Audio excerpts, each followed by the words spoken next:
Hey there guys, this is Obsidian Chill. Got another video for you today.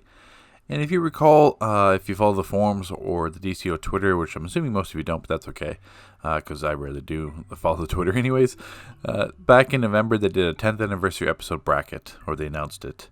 What this is a little fun little voting game. So each week or a couple of times each week, players, they'll have like a voting poll on Twitter in terms of what episode people thought were better, and then whatever episode vote wins moves on in the bracket, and then this leads up to the 10th anniversary episode, which is going to be, assuming like either early or mid-January, because it's the 10th anniversary of DC Universe Online. So I saw this. I always plan to make a video on it, but I thought I was going to wait till a bit closer so you can kind of see like how the voting's gone and the polls. But we got to a vote last week that really scared me.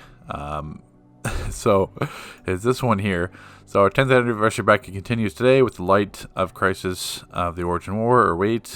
So it was basically pick a victor between War of Light Part 1 and Origin Crisis. And Origin Crisis won 53.1% to 46.9%. That means 310 people out of 661 voted for War of the Light Part 1. So, considering War of the Light Part 1 was like Assault and Battery, versus like Nexus and Paradox Wave and all of like the Quantum Power set and everything else that came with Origin Crisis. So that's where like, okay, so now I feel like I need to make this video and show you my bracket and kind of educate some people on the history of the game, because I know there's a lot of people that aren't around since I was playing. So, I mean, it's hard to vote for an episode you feel that is better when you're playing it now, because it was very different from when it was actually playable. Like, go back now, you're used to getting your gear drops and everything else, and your unattuned gear. Well, I mean, that wasn't the case back then. So let's kind of dive into my bracket, and we'll show you how it turns out. Okay, so we'll start with the top left of the bracket, and then we'll kind of progress as we go down and across, and then figure everything out how we go. So we'll start with episode 15 and episode 25, if you weren't sure what those are. Episode 15 was a part of the monthly release episodes we had for a while. So it was Bombshell Paradox. Technically, they didn't call it a raid, they called it an operation. And then it was the Corrupted Zamron duo. And episode 25, that was the Iceberg Lounge. That was a challenge. Or no, was it? Yeah, no, it was a solo. And then the Rip in Time Alert. And there was Rip in Time Elite as well. So with this, it's more of a coin toss. I mean, Bombshell Paradox was fine. Rip in Time Alert at least had an elite raid, had an elite aspect to it. So really, there's no right or wrong here. It's more going to be personal preference. I mean, Bombshell Paradox wasn't really that interesting. You had Tallow Ghoul. I mean, you had, if you avoided her like black hole attack, that was fine. It was really repetitive. I mean, you'd all stand on the side and fight Harley, and then watch out for bomb drops. I mean, it wasn't really like a thought-provoking operation, I guess is the best term to put it. I mean, Rip in Time, at least you had an elite aspect. The second boss fight was kind of interesting with those fires. So I think for that aspect, we'll do episode 25. But I mean, that could go either way. We know that for sure it's not beating Amazon Fury Part 3, so it really doesn't matter what you pick. If you're a fan of Bombshell Paradox, that's fine. But we know in the next round it's not getting past Amazon Fury Part 3, so it's really redundant what you vote for. So at the bottom here, we got episode 18 and episode 22. So episode 18, that's the Blackest Day. Same thing. They didn't call it a raid, they called it an operation. And then the Demon's Pit duo. And then the Demon's Pit duo, if you don't remember, which is basically like the League of Assassins alert. Just kind of speed through it.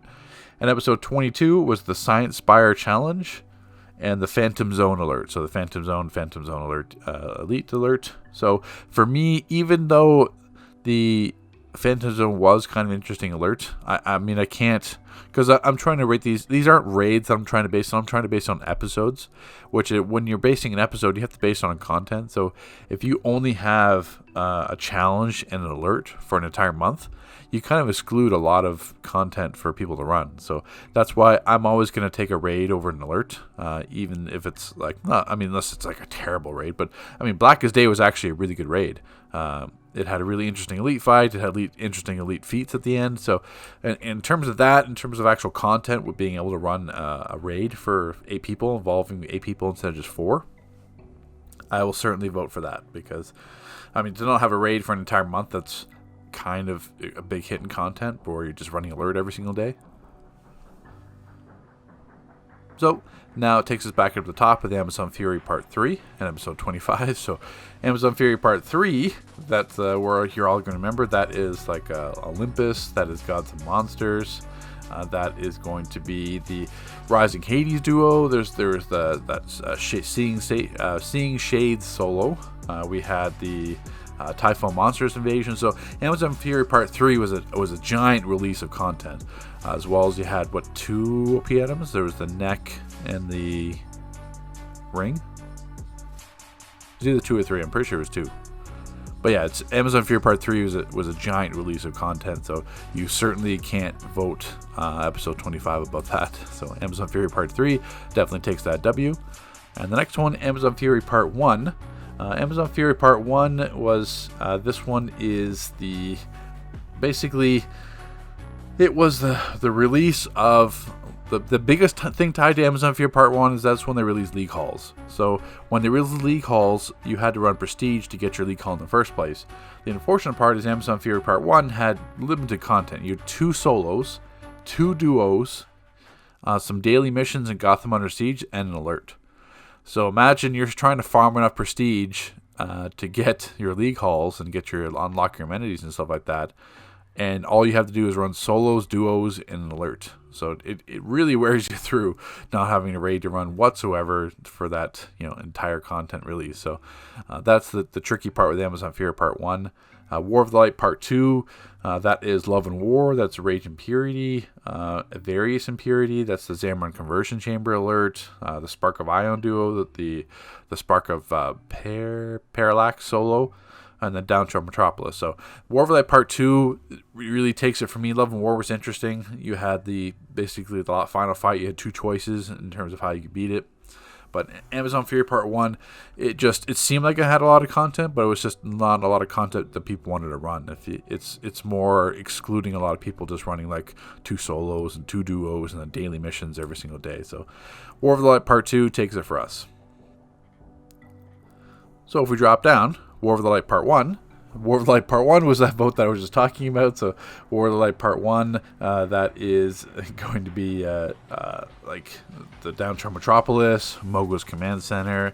That is the Salt and Battery. That's the Strike Team raid, Mist Recovery.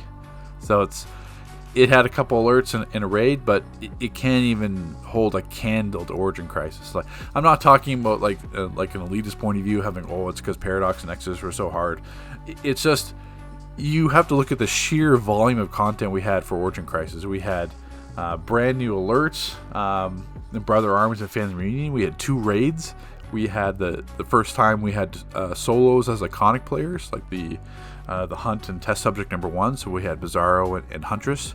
So it's the first time we could do actually PvE content as a Legends character. We had the entire Quantum power set released. We had Nexus, which is a raid that you can complete various different ways. So when you start up, the Lexus would determine what the side rooms were, which would determine what the final boss was. And then you had the artifacts at final boss. There's 15, 20 different combinations that the last boss could be. You had Paradox Wave you could close 4 tunnels, you could close 1, 2, 3. So it's just the sheer amount of content that came with Origin Crisis makes it an unmatched level that we've never seen in this game. And it was actually good content. There was no quirk gear that you could skip ahead. There was no shortcuts in gear. You had to level up doing the alerts, doing the solos, doing all the content daily. You had to level up that way so that you're good enough to do the raids. Because there's no shortcut. There was no I'll just skip ahead and get this gear. No. And for replay badges, you couldn't replay and reset the raids because the raids took hours. We're used to a bad pug being 3 or 4 hours now. A bad pug in Paradox Wave was 7 or 8 hours. And then Nexus was beat the first day by a European League on the PS3, and it took them 9 hours to beat the first day in current gear. And Paradox Wave wasn't beat, I think, for the first week. I forget who beat that first. That might have been One Piece. They might have cleared the regular raid first. I know on the US server it was Fami beat it first, but I can't remember what happened on the EU. I'm assuming it could have been Odyssey, but it could have been individuals too. But I'm not entirely sure of the history of that. I know on the US PC at least it was Fami. We kind of led the way the entire way in terms of server first and world first. But and even like thinking like the Epic Odyssey feat. So this DLC came out in September, and then in May, the DLC came out in May, and then the Epic Odyssey feat was achieved in October, I believe. So that's like 4 months. So imagine you playing a DLC for 4 months every single day, and there's a feat you can't get for 4 months just because of the difficulty of it. So it's just the sheer volume of content means that you can't even it's hard to even hold a candle to Origin Crisis. Not just in terms of it being the most difficult content we've had. It's just that the sheer volume of content that we had released at one time to keep us occupied, which compared to now is like nothing. So at the end, episode 18, like I said before, episode 18, that was going to be the Blackest Day and Demon's Pit duo. Compared to Battle for Earth, Battle for Earth was the third DLC in the game. That's one where Earth Power Set was released. We had Prime Battleground. We have Gates of Tartarus. We had, was there daily missions there? No, it's just regular missions. So with that one, even though if you played that at the time, it was kind of frustrating because there was a whole whack ton of bugs with Battle for Earth when it came out. It was disgusting. Like you hated that DLC when it came out. Prime Battleground was fun, or was fine, but it just how they did the defense gear, that the rollless buff system was applied, just a disaster. The release of Battle for Earth was awful, but how it finished and got better halfway through, that's where it really shines. And now Prime Battleground of Gates of Tartarus is one of the best raids. I've run thousands of Gates and Tartarus raids in DPS comps. Like I literally could do that raid blindfolded. So it's just one of those things where it starts off awful, but then it finishes great. So I mean, obviously, just the amount of content we got for Battle for Earth trumps it over episode 18. So we're into the semifinals. We got Amazon Fury Part 3 and War of Light Part 2. Even though I was talking about the War of Light Part 2, Amazon Fury Part 3, there's so much content released with that to keep us busy. So for that, I have to go Amazon Fury Part 3. And then for this one, like I said before, even though Prime Battleground and Gates of Tartarus are my favorite raids, those now were replaced with Nexus and Paradox. You hit Quantum versus Earth, but the thing that trumps it is that you just had content that lasted a lot more longer. You had unique alerts. You had 2 alerts that were put out. You had 2 raids that were put out. You had unique challenges that were put out in terms of solos. There weren't OP items for you to have to grind. I mean, not in Battle for Earth either, but it's just Origin Crisis for me trumps it. Now, Origin Crisis versus Amazon Fury Part 3. Once again, even though Amazon Fury Part 3 had a lot of content as well in terms of Gates of Tartarus, it had Olympus. No, not Gates of Tartarus, it had Gods and Monsters. Getting ahead of myself there.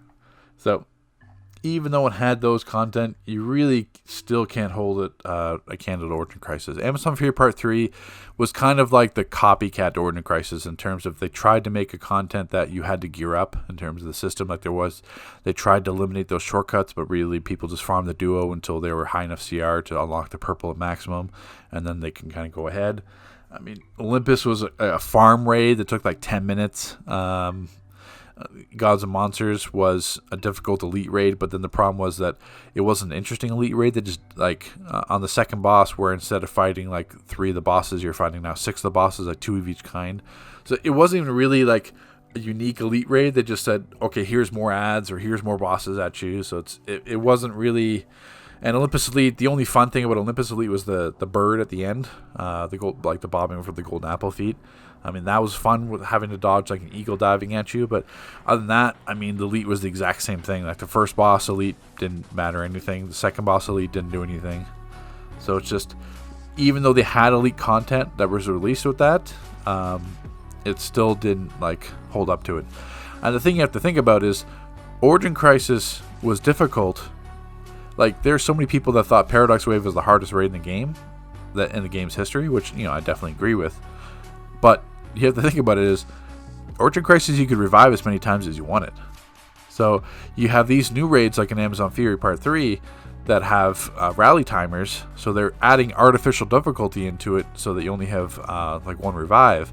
But Horde Crisis, Nexus, and Paradox, you could revive players as much as you wanted and people still failed. So I think that's a concept that people can't grasp nowadays in this game, where they're so used to like having only a couple deaths in Elite and they're out, and then that's why it leads to a wipe, is because we just run out of players because people are dead.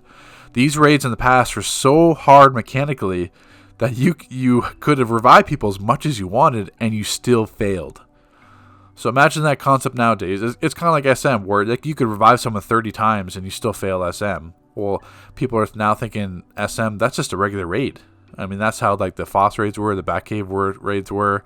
That's how Nexus and Paradox were. They were so hard that even though you could revive people as much as you wanted, and if you pop your shields and you get the controllers to res, something like that, you still failed because the raid was so overwhelming. So for that fact, Origin Crisis, easy W. So let's move on to the next bracket. Okay, so now we're on the top right of the bracket. So we've got episode 21 and episode 16. So episode 21, that was the Prison Break Elite, and the first piece, Duo? Yeah, that was Duo. And then the episode 16 we have as Desiccated Cathedral and the OA Under Siege challenge. So Desiccated Cathedral Elite was also the elite version of that alert, sorry. Well, I fumble my words. For me, once again, this is kind of a toss-up. It could really go either way. I would put it, using my same thought process throughout this. I do give the edge to the raid because the raid involves more players. So if you have, for DLC for a month or a couple months, doesn't matter. If you only have like solos, duos, alerts, you're not involving as many players. There's no raid in there. So it's really, it seems more restricting. So I would always give it to a raid. And Prison Break wasn't that bad of a raid too. We had the Prison Break Elite was fun. You had the first boss with just like the massive damage from the machine guns. The lasers. Second boss with Grodd and his pink skulls falling around doing the explosions. We had the Dr. Light at the final boss. So it was really interesting mechanics in terms of difficulty, and it was actually a pretty good raid. The only drawback to Prison Break was how long the first part took, turning the cogs on the terminals and running around, releasing, killing all the prisoners and stuff like that. So the first half of that raid kind of lackluster, but the final two bosses were great.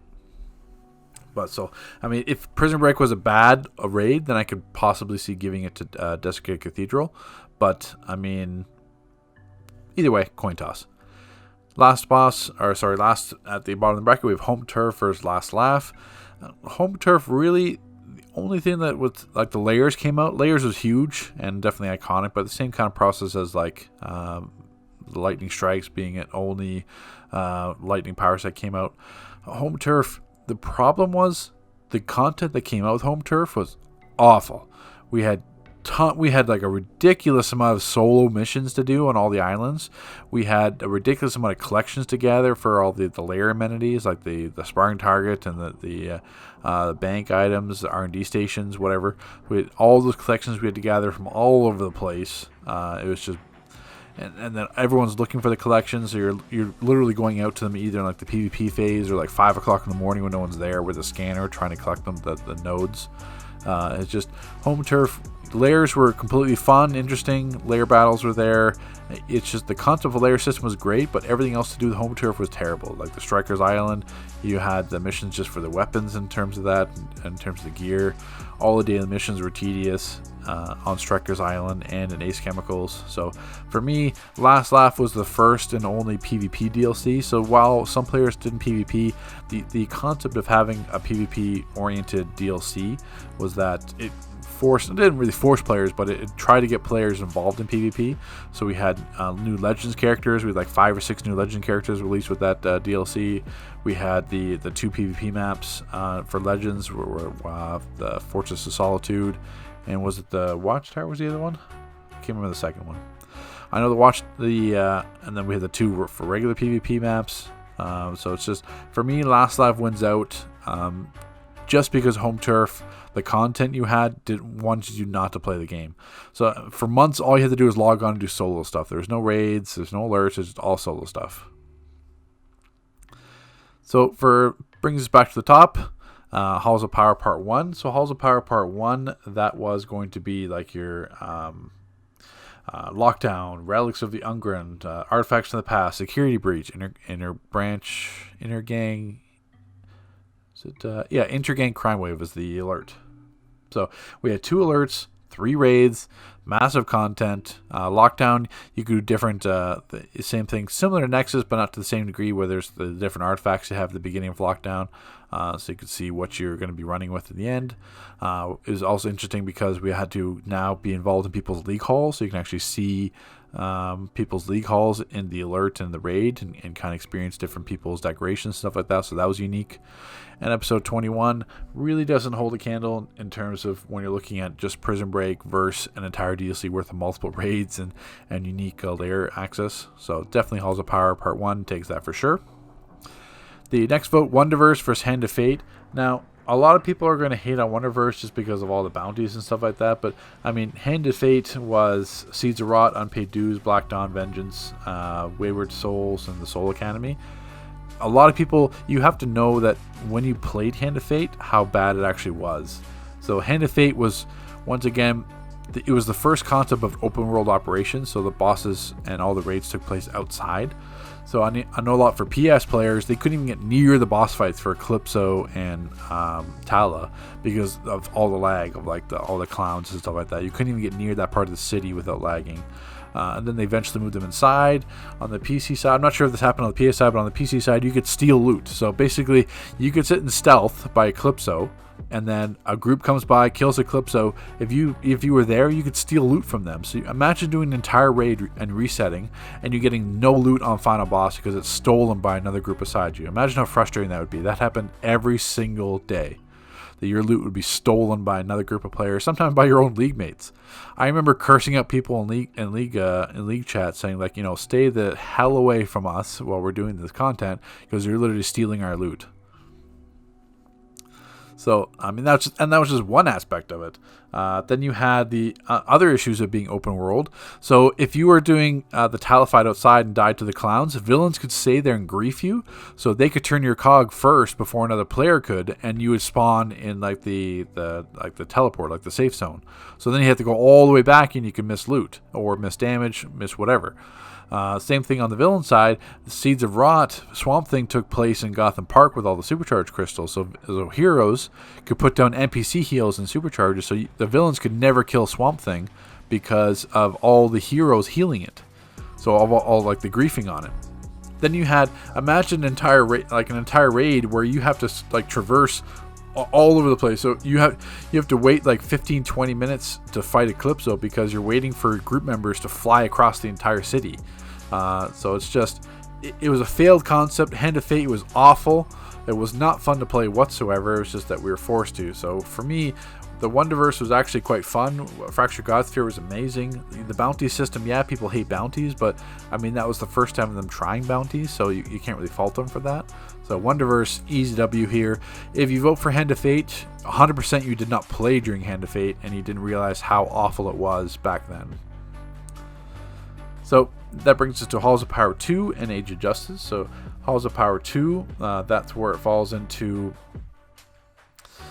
that was New Genesis Now, that was Happiness Home, that was Fatal Exams, the League Hall Duo, and Resource Recovery. Yeah, Resource Recovery Duo.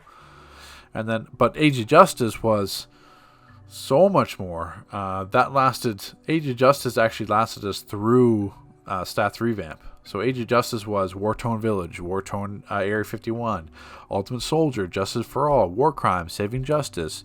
Huge storyline crossover. Age of Justice is one of the biggest DLCs we've had. We had 3 OP items to farm. We had different styles to farm. You had all the gear sets to farm. So it's just so much content with Age of Justice, so much stuff to do because you had all these daily missions in in War-Torn Area 51, and then you do all the daily missions in Paradox. You had the Paradox bounties. You had the bounties in War-Torn Area 51 Village as well. So just a massive amount of content that lasted us actually through Stats Revamp. So while it started to get a little bit boring towards the end, and yeah, Age of Justice was Gorilla Grodd was bugged and kept healing, so Age of Justice to doing like the Elite Victory, which was similar to Epic Odyssey. So Age of Justice is certainly the closest DLC we got to Origin Crisis on the last. Imagine that. So the game fundamentally changes from the ground up in terms of Stats Revamp, and you're still playing the same DLC. So it's just, and it's still working. So Age of Justice, easy W there. It's definitely one of the best DLCs we've had for Bangs for Your Buck. It's kind of ironic here. Last episode 39 is Long Live the Legion. Long Live the Legion is terrible. The raid is still bugged. The supply drop didn't drop for like the first week. We have like mindless bounty farming that didn't improve at all. I mean, the effort was spent on open world, and like the raid is like an afterthought. There's no secondary raid. It's just Long Live the Legion is definitely. I mean, even though we're still in the infancy of it, it is an awful, just not worth it. Everything that was positive with Wonderverse, they've just expanded on it, made it even worse. Like the only like saving grace of this DLC is that the OP item now is you get to have the stats while you gear up it. But the problem is that you need like 20 hours to do the OP face, and you need like 20 hours to do the elite weapons, and you need like another 20 hours to do the freaking generator mods. So it's like, sweet, I'm looking at like 65 hours worth of bounty farming just to get like my gear. So it's just, even though Last Laugh, you're going to think like, oh my god, Last Laugh beats Long Live the Legion. It's going to be a redundant choice anyway, because neither of them are beating Age of Justice. But it's just the fact that you have to give it to Last Laugh, because people had way more fun with Last Laugh than they are with Long Live the Legion. Long Live the Legion is like having the opposite effect, where people are leaving the game. So it brings us to Halls of Power Part 1 versus Wonderverse. For me, it was Halls of Power Part 1 again. Wonderverse, yeah, the bounty system was new and unique, but really it was still a long grind. Like easily like 30 or 40 hours worth of grinding you had to do for everything. So at that point, it's just a huge detractor compared to Halls of Power Part 1. I understand it was something new and unique they were trying, but it just didn't kind of... I don't know, that was tough. I mean, it'll be interesting to see how the Twitter vote goes, because I love Fractured Godsphere, but for overall playing experience, I would still have to give it to Halls of Power Part 1. And at the bottom, obviously Age of Justice is going to take it. Last Laugh kind of has survived long enough. And now we've got Halls of Power Part 1 versus Age of Justice. For me, Age of Justice, once again, the easy W. The sheer amount of content, the sheer amount of interesting content. It had to last through Stats Revamp, so the DLC had to give us enough content, because the Stats Revamp, nothing really happened. They were working on just on power sets and fundamentally changing the game. So we had to have enough content to actually keep playing. And Age of Justice we did. We had two brand new open worlds, multiple raids, multiple OP items, multiple alerts, multiple raids. It's just, it's hard to detract from that. So let's move on. Okay, so this brings us to the bottom left of the bracket here. So episode 17 and 23. Episode 17, if you're going to remember, is the Unholy Matrimony and the Flash Bullet duo. And episode 23 is going to be the Will of Darkside. That was a solo duo. That was a duo. And then the Brainiac Battleship. So this one, once again, it's more of a coin flip, but I have to give the leading edge to Unholy Matrimony. I mean, Brainiac Battleship was an interesting raid. I had fun with it. But Unholy Matrimony, you had the elite aspect of it too. Even though it's a bit recycled, we get to fight Trigon again. There's still some interesting mechanics to it. Where Brainiac Battleship was more interesting ad mechanics. So just with the simple fact that it had an elite variant that we could run, I got to give it to episode 17. So it's once again, it's a redundant choice, because there's no way it's beating Teen Titans in the next round. So it really doesn't matter what you pick. Episode 20. This was the Blackest Night and the Wasteland Wonderlands duo. Episode 26 was the Wayne Galler's... Was it Wayne Galler's Manor or Wayne Manor Gala? What was that? It was the duo in Wayne Manor. And then the raid was KCT. So Easy choice here. KCT was awful. The storyline was awful. The Doomsday fight was awful. We could ignore all his mechanics. The raid was awful. It was basically just like a crappy DPS comp raid. So, really simple choice here. It's going to be Blackest Night or KCT. So the next round, we got Teen Titans. That's going to be an easy choice as well.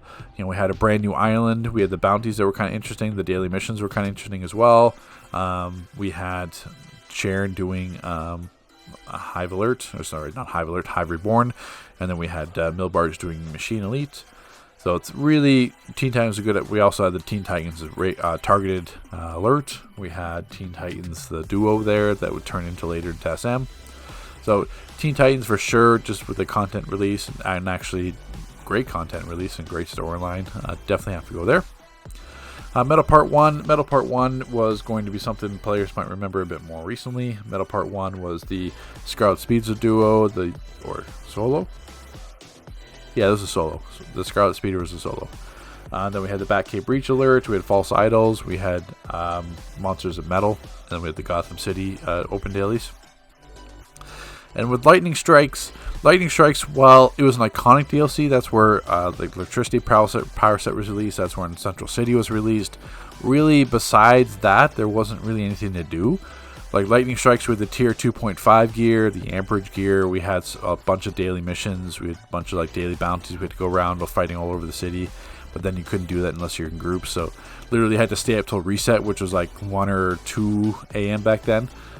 Just to be able to run it with everyone because it was the easiest to get done. So really, for how long it lasted, like yeah, it's an iconic thing because it introduced Central City that was recycled so many times. Really, in terms of, I mean, it's once again a coin flip, but I would certainly put Metal Part 1 above it myself personally. Just in terms of if I'm paying for a DLC, unless I really, really love the Electricity Power Set, I would get more out of my money for buying Metal Part 1 because there's more content to run and more interesting ways to tie down a player. Plus, even at that, if your membership like the same thing is back then, you had to have Lightning Strikes to be electric. Now they've changed it so that as long as you're a membership, you have access to that power set. So really, it's kind of sullied that DLC a little bit because you don't require it anymore to have the power set. So if you take that power set away from that, then what have you left with? You're left with some like daily missions and some bounties. So Metal Part 2, that was the Batscape, Damage Control, Phoenix Cannon in Dark Multiverse, and then Sons of Trigon. That was something a little bit longer ago. Sons of Trigon was going to be, what's Sons of Trigon?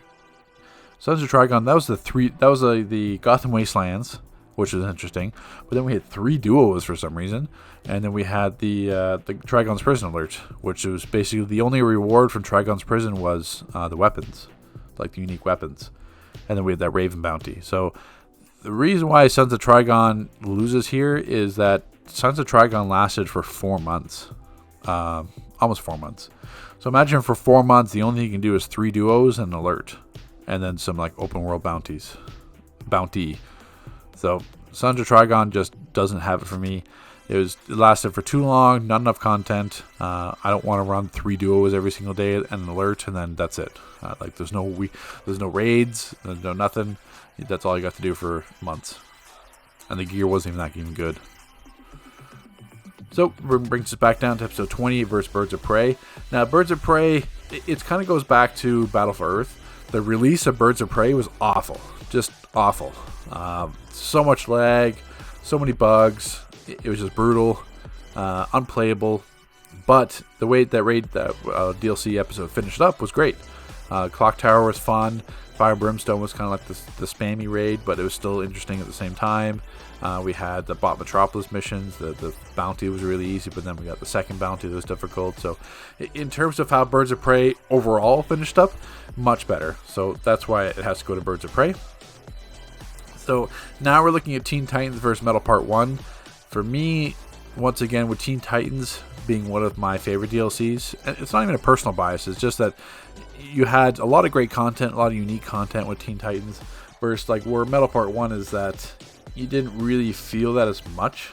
Like False Idols was fun, Monsters Metal was fun, like False Idols Elite was fun. It's just I don't know. For me, this one is going to be more... Oh, sorry, I went backwards. This one's going to be more of a coin flip. Sorry, a coin flip in a lot of people's minds. And if this vote comes to play on the final, like on Twitter, it'll be interesting how it turns out. For me, though, I have to go Teen Titans. This may be a personal bias, but I mean, same thing. Honestly, it's a coin flip. Metal Part 1 had some great content. Teen Titans, I feel like it's more better, unique content. But you're getting your money's worth out of either one. So then the last one, we have Metal Part 2 and Birds of Prey. So Metal Part 2, this is a little bit harder. Phoenix Cannon and the Dark Multiverse, Birds of Prey, Clock Tower Elite, and then we had Fire and Brimstone. Once again, a little bit more of a coin flip. It was basically Bot Metropolis versus Thanagar. For me, I had Metal Part 2 winning just because Metal Part 2, I think a lot of PS players will probably vote this less because of all the disconnect issues present on Phoenix Cannon. But as a PC player, at least, I didn't have that, so I get to enjoy the experience a bit more. But once again, I think both these are going to be kind of coin flips, and interesting how the vote turns out. So it's basically my vote is for this. Once again, you're getting your money's worth out of either one. And then Teen Titans versus Metal Part 2. What wins? I have Teen Titans. So there might be some personal bias there. For me, Teen Titans wins out on Metal Part 2 because Metal Part 2 still had those bugs. They shut down DME for a while. Phoenix Cannon still has issues. Teen Titans never had any bugs. I mean, they had some balancing issues in the beginning of Teen Titans in terms of like on Deathstroke and stuff. But I mean, Teen Titans never had any like glaring bugs that couldn't be like made the raid incompletable. It was still fun. So for me, Teen Titan wins this side of the bracket. Okay, so this brings us to the bottom right of the bracket. So in the little bottom section there, episode 24 and episode 19 here, we've got episode 24. This is the Darkside War Factory Elite and the Harley's Heist Duo, so pretty self-explanatory, one of the best raids in the game. And episode 19 is going to be the Demon's Plan Alert, and the Demon's Plan Alert Elite, where the OP hands dropped, and then the Deep Desires Challenge. So pretty self-explanatory what's going to win out here. Demon's Plan Alert wasn't even that fun. It was just what made it hard is that there's so many ads. It just took forever in the hallways because there's only 4 players, and then you usually had like either a tank or healer or 2 DPS and a healer. So it took forever because of how long it took to kill the ad sets, because you couldn't skip them either because the doors wouldn't open. So just obviously what it wins out here, Darkside War Factory. So this brings us to the top here, Riddle of the Crime and Justice League Dark. Justice League Dark was one of the more recent ones we've had, so people are going to remember that. Justice League Dark is actually, I think in Metal, there was like a bonus weekend, but I don't think it's Justice League Dark. So obviously Justice League Dark was Fellowship the Arcane, Shattered Gotham, obviously the Chaos Gotham, Darkness Rising, the Pub Crawl Duo. So it's just a great storyline. The raids were fun. I mean, Shattered Gotham was always kind of a buggy with Shazam, but that was more just for the Raving Mad feat. But really interesting storyline, really interesting raids. Riddle of the Crime, unfortunately, it's one of those things where the release of Riddle of the Crime was absolutely butchered. It was terrible. There's so many bugs when it released. And the issue is that it really didn't get that much better. Like, I understand that a lot of people run Gotham City Zoo, but the problem is that the only reason why they run it is because of the Man-Bat Commandos. So if you take away the Man-Bat Commandos, no one really runs Gotham City Zoo. I mean, the raid's okay, but I mean, the only reason why you run it is to sell the henchmen. And the Riddle of the Crime DLC had the worst drop rates for the OP items ever. So if you're missing the OP, it was the OP hands from Riddle of the Crime, you have about a 5% chance of getting that feat. You're pretty much never going to get it. I farmed the complete hell out of that DLC at the beginning. I ran everything. I even offered like obscene amounts of money, and still nothing. It took so hard to get some of those collections because just literally they weren't dropping. So for that easy feat, Justice League Dark easily wins that battle. Fight for Light and Amazon Fury Part 2. Fight for Light, that was the first DLC we had. It had 3 alerts and a duo. Was there solo in that one? No, the Ferris Aircraft. That was duo. And then it had like Coast City, stuff like that. So it had those alerts and the light power set. So it's one of those things where, since the light power set is now free, if you buy that DLC, you're really all you do is you get 3 alerts and a duo. So it's not as much content. Where Amazon Fury Part 2, that was a crazy amount of release of content. So that was Throne of the Dead, Halls of Hades, Labyrinth of Lost Souls, Act of the Defiance, Return to Nexus, all of Gotham Under Siege. So you had 3 raids, you had 2 alerts, and an open world. So sheer amount of content you're getting with that, and the raids are fun. I mean, Throne of the Dead Elite was really good. Like Labyrinth and Labyrinth got kind of tedious after a while, but then you had the maze feat, interesting mechanics. You had Halls of Hades. You had to worry about the ghost at the bottom. You had to worry about dodging the dog. So it's really interesting raids, and you just can't go wrong. So Amazon Fury Part 2, EGW. Atlantis and Deluge, more of a toss-up. I mean, Deluge takes the L for me just because of the recycled Central City content, which we've seen so much in this game. At least Atlantis was kind of a refresher. Even though I didn't like Atlantis, a lot of people did. The storyline was great. So we had swimming, which was new and unique. So Atlantis takes that. Episode 24 in Earth 3. The thing with this one is, even though Darkside War Factory was an amazing raid, it was just a raid and a duo. Where Earth 3, we had Pano, we had Escape, we had the Earth 3 open world. We had, was it 2 alerts or just 1? Yeah, it was a duo and alert, because the alert was Injustice System and the duo was like the Visitor. So just bang for your buck. Even though you have 1 really good raid, you have an entire DLC worth of content and open world missions. It's just you can't take 1 raid, because I mean, this is an episode rating, not a raid rating. So Earth 3 wins that for sure.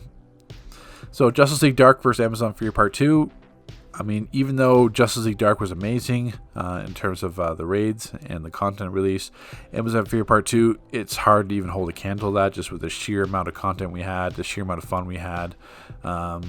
It's just a little bit tedious because the CR, it was more RNG based to the back there. So if you wanted the Elite CR, you had to get 116 gear, which is basically like 1 CR higher.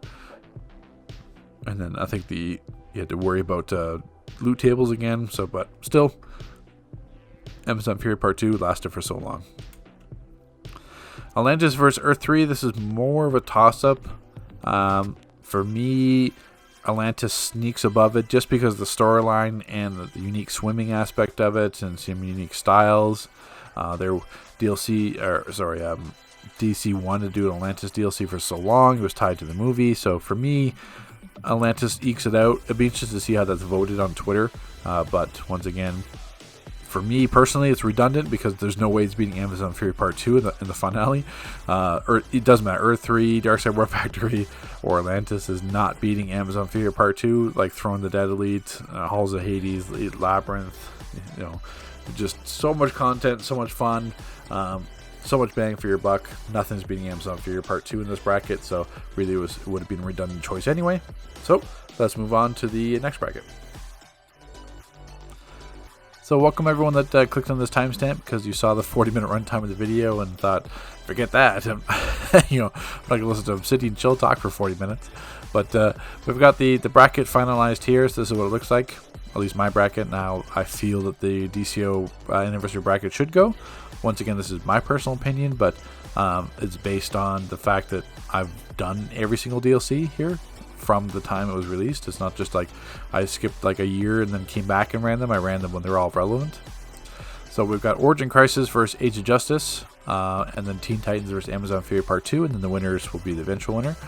So looking at Origin Crisis versus Age of Justice, both had the same amount of content, but you have to remember that Age of Justice was trying to mimic what Origin Crisis did.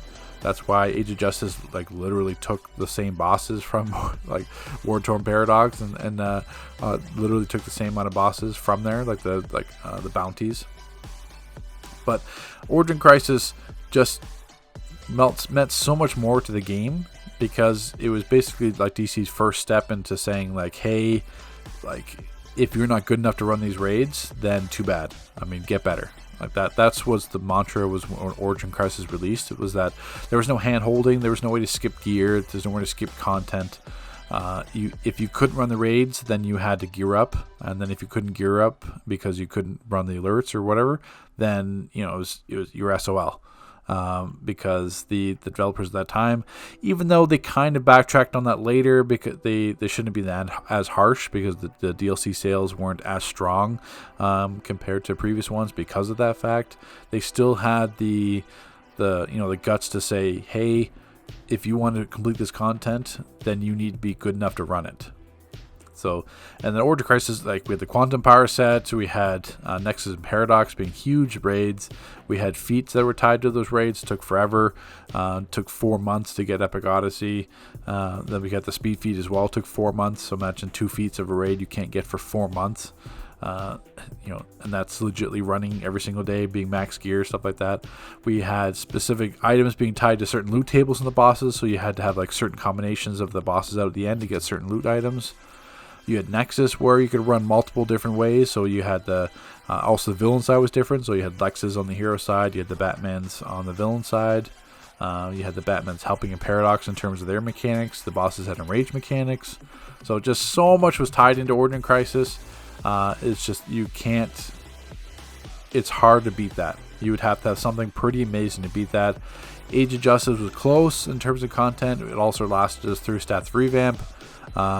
Ultimate Soldier was an interesting raid. Ultimate Soldier Elite was fun as well, trying to mimic Epic Odyssey, but Gorilla Grodd was bugged for so long with his healing shield.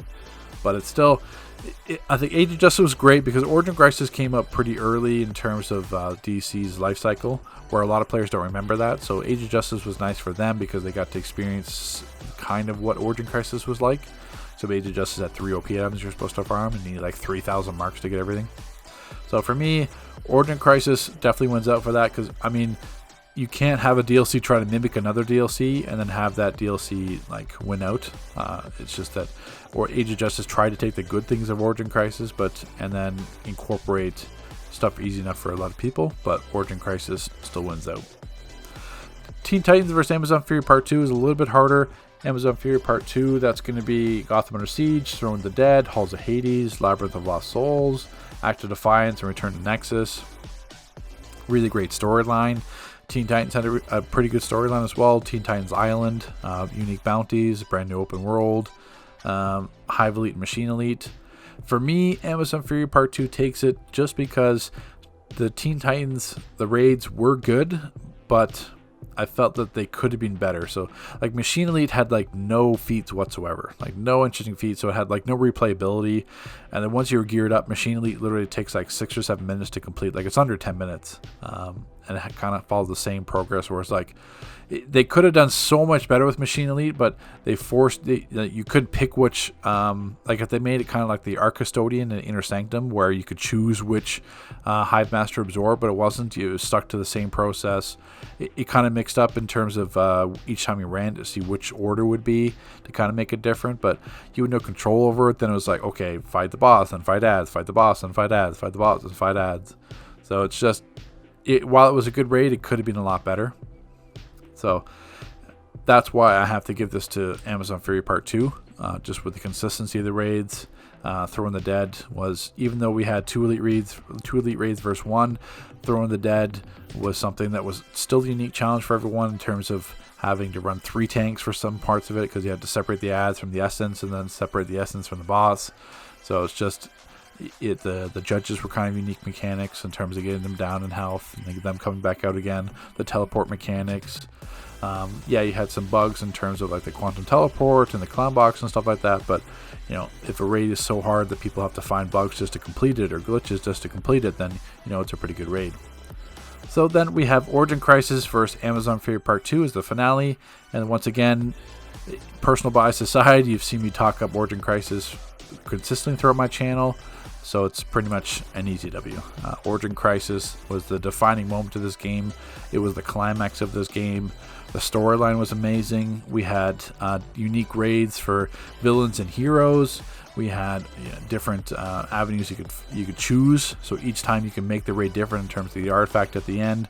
Being RNG, you could pick the Lexes or Batmans you want to fight in the beginning. You had villain side was a little bit, they said was a little bit harder, but it was about the same in terms of like Ninja Batman versus some of the other Luthor's abilities. So it's just, Origin Crisis meant so much for the game, and it was so perfect. There was no bugs in the beginning. A lot of the bugs happened towards the end in terms of like exploits and stuff on the PS side, or the paradox wave not working as correctly. But really, it's the release was great. You had so much content to farm, so overwhelming at the time. It's just, you can't match that. So this is my 10th anniversary episode bracket. I'll put the link in the description to the Twitter page, just so you can vote if you have a Twitter as you go on, or you can tell me in the comment section what you feel that your brackets would have been, or how are they different from mine. So take care, guys, and thanks for sticking with me.